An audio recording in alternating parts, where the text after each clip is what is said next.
Hello दोस्तों, NEET जी के fly channel में आपका स्वागत है। अगर आप फार्मेसी की फील्ड में जाना चाहते हैं और आप एक ऐसे कोर्स की तलाश में हैं जो आपको कम समय में फार्मेसी के फील्ड में एंट्री दिला सके, तो आप डी फार्मा कोर्स कर सकते हैं। और यह एक फार्मासिस्ट बनने के लिए कम से कम क्वालिफ़िकेशन होती है। तो ऐसे में आपके पास डी फार्मा कोर्स से जुड़ी सारी जानकारी होना ज़रूरी है। तो आइए जानते हैं डी फार्मा कोर्स के बारे में। सबसे पहले हम बात करेंगे फार्मेसी क्या है। तो दोस्तों, फार्मेसी एक हेल्थ सेक्टर का ही पार्ट है।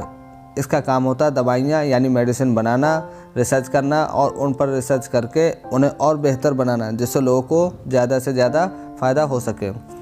और इसी वजह से मेडिकल में फार्मेसी की एक अहम भूमिका है। अगर आप फार्मेसी के फील्ड में अपना कैरियर बनाना चाहते हैं तो उसके लिए 2 कोर्स अवेलेबल है। एक बी फार्मा यानी बैचलर इन फार्मेसी, इस कोर्स के बारे में हम अगली वीडियो में बात करेंगे। और दूसरा है डी फार्मा कोर्स यानी डिप्लोमा इन फार्मेसी, जिसके बारे में हम बात करने वाले हैं। डी फार्मा 2 वर्ष का डिप्लोमा कोर्स होता है। इसमें आपको मेडिकल फील्ड में कैरियर बनाने का अवसर मिलता है। अब बात करेंगे कि आप इसमें एडमिशन कैसे पा सकते हैं। अगर आप डी फार्मा कोर्स करना चाहते हैं तो 10+2 यानी 12 पास होना चाहिए। वह भी फिजिक्स, केमिस्ट्री, मैथ या फिजिक्स, केमिस्ट्री, बायो के साथ। यहाँ पर अगर बात करें आपके मिनिमम परसेंटेज की, तो ओबीसी एससी स्टूडेंट के लिए 45% और जनरल स्टूडेंट के लिए 50% होना ज़रूरी है। लेकिन कुछ यूनिवर्सिटी जो टॉप लेवल की होती हैं वह डिमांड करती हैं कम से कम 60% आपका 12th में हो, तभी आपको डी फार्मा कोर्स में एडमिशन देती हैं। अब बात आती है एडमिशन प्रोसेस की कि किस प्रकार से एडमिशन होते हैं। तो यहाँ पर 3 प्रकार से एडमिशन होते हैं। फर्स्ट होता है direct admission, second merit basis admission और थर्ड एंट्रेंस एग्ज़ाम के थ्रू। जो डायरेक्ट एडमिशन होता है वह बहुत से नॉर्मल कॉलेज होते हैं, वहाँ आपका डायरेक्ट एडमिशन हो जाता है। अगर मेरिट बेसिस एडमिशन की बात करें तो कुछ अच्छे कॉलेजों में मेरिट के हिसाब से एडमिशन होता है। वहीं एंट्रेंस एग्ज़ाम की बात करें तो टॉप लेवल के कॉलेज हैं, वह आपको एंट्रेंस एग्ज़ाम के थ्रू एडमिशन देते हैं।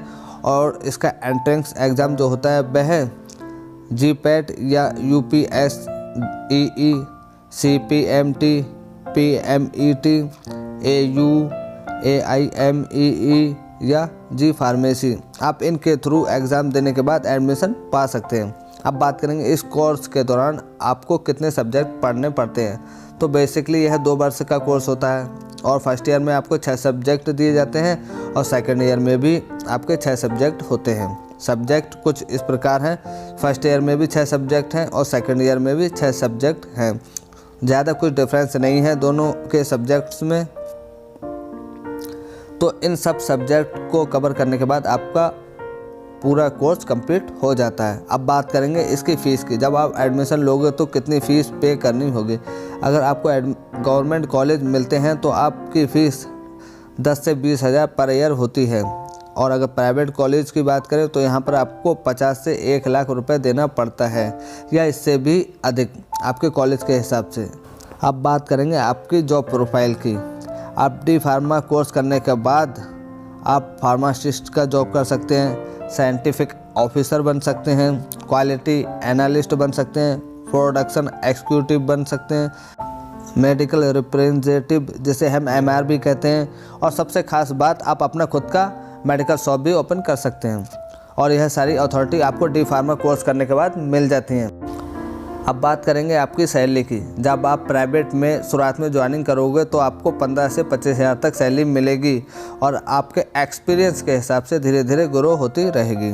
अगर गवर्नमेंट जॉब की बात करें तो जितनी भी वैकेंसी आती हैं डी फार्मा लेवल की, तो आपको स्टार्टिंग में 30 हज़ार पर मंथ मिलते हैं। अगर आपका एग्ज़ाम के थ्रू मेरिट में नाम आ जाता है तो दोस्तों, आई होप आपको डी फार्मा कोर्स से जुड़ी सारी इम्पोर्टेंट जानकारियाँ मिल गई होंगी। तो वीडियो को लाइक और शेयर ज़रूर करें और हमारे चैनल को सब्सक्राइब करना ना भूलें। बेल आइकन वाला बटन प्रेस कर दें, जिससे आपको हमारी नए नए वीडियोज़ का नोटिफिकेशन मिलता रहे। हम आपके लिए ऐसे ही नॉलेजफुल वीडियो लाते रहते हैं। तो मिलेंगे आपको नेक्स्ट वीडियो।